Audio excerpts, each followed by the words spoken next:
For this mock interview, I will be applying for a safety internship position.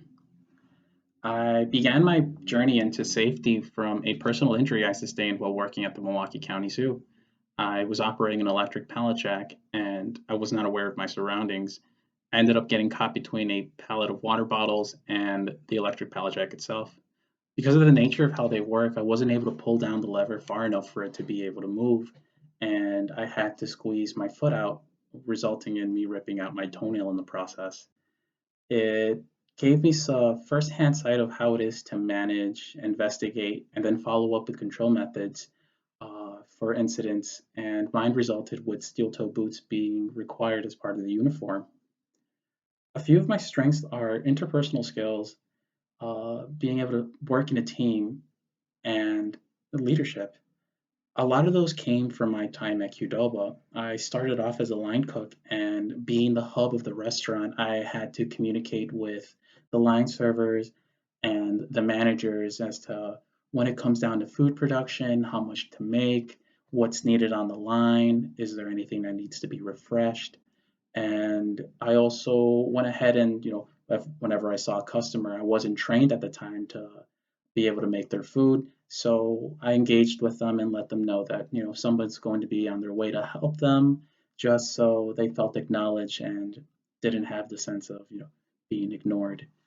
I ended up being recognized for a lot of the effort and, extra steps that I was taking, and got promoted to a shift lead manager.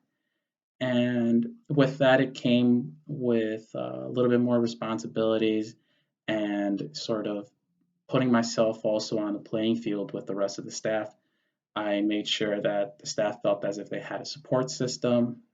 They didn't have to feel overwhelmed about the numerous tasks that needed to be done for closing or opening.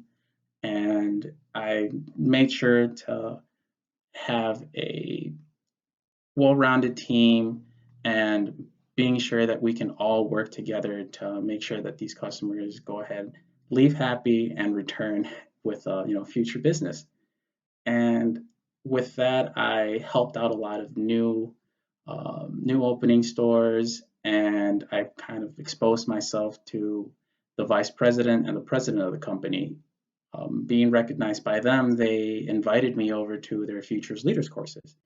And using what I've gained from those Futures Leaders courses, I was able to go ahead and manage other stores, help out a little bit more with my store and my general manager, to go ahead and coordinate with the staff, coordinate with her, and being able to go ahead and make a concrete plan so that we can make sure that our shift runs as smooth as possible and our customers are satisfied and will return. A critical weakness of mine would be being too self-critical. With every position that I've held, I've always tried to put my best foot forward, and I've always went above and beyond, and which led to recognition, but it was also a double-edged sword.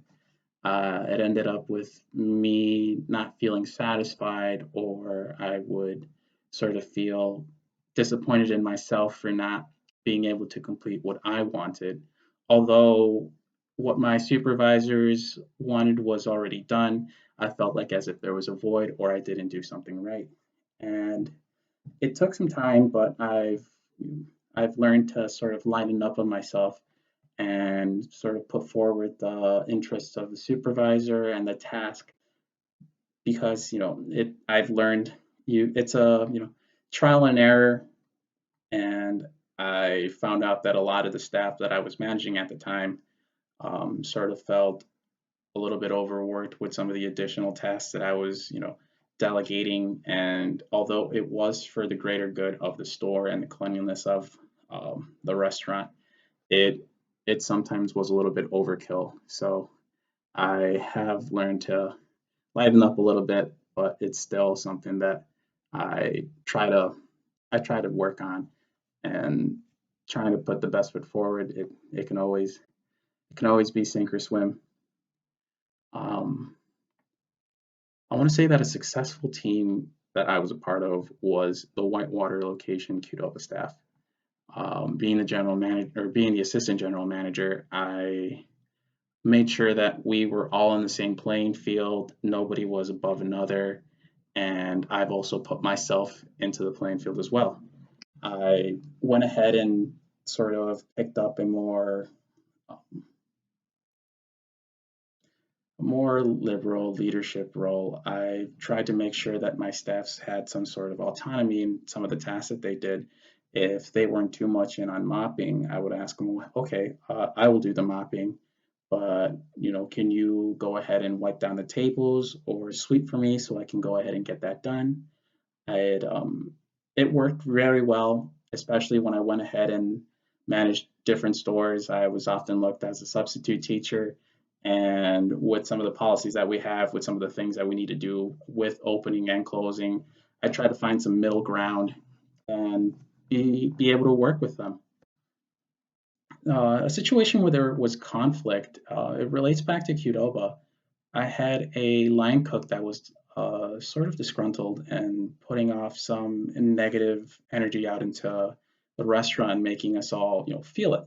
I've seen it in my line servers, my prep cooks, um, sort of a negative tone or not being happy to be at work.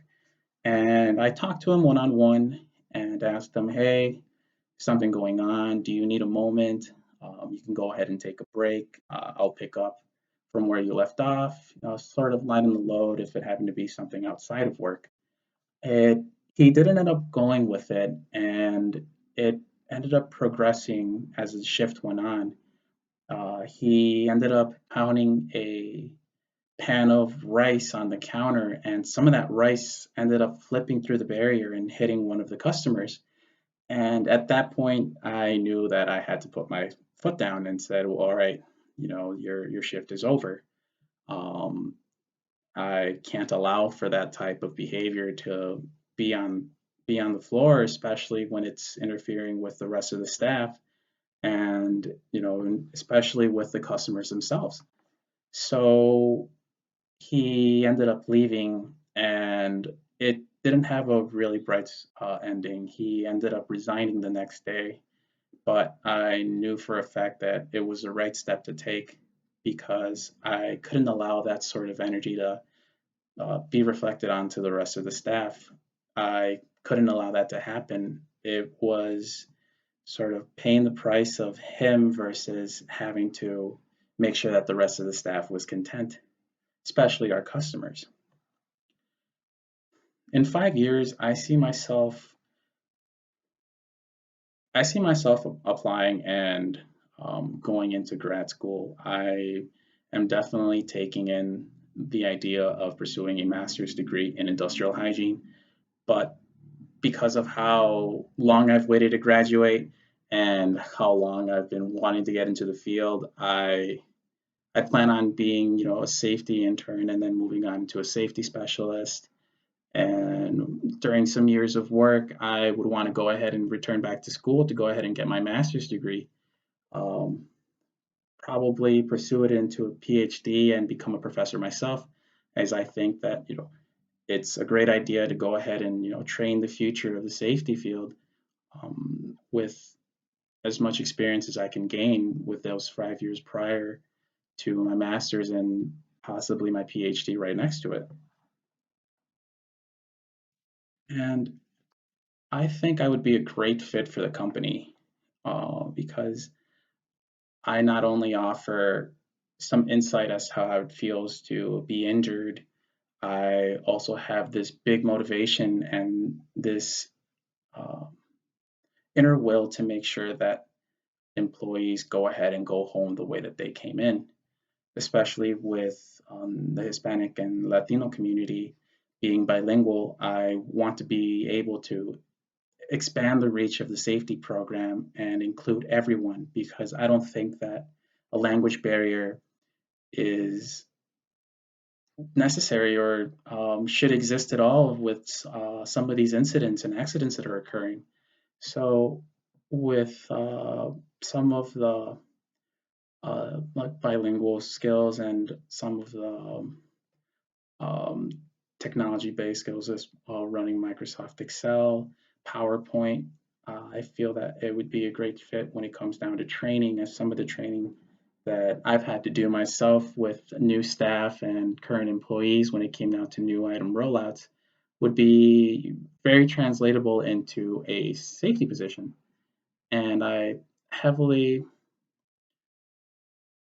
I heavily would always want to put the best foot forward, and knowing when to pump the brakes, knowing um, how not to disgruntle any employees or any staff. It became a huge, I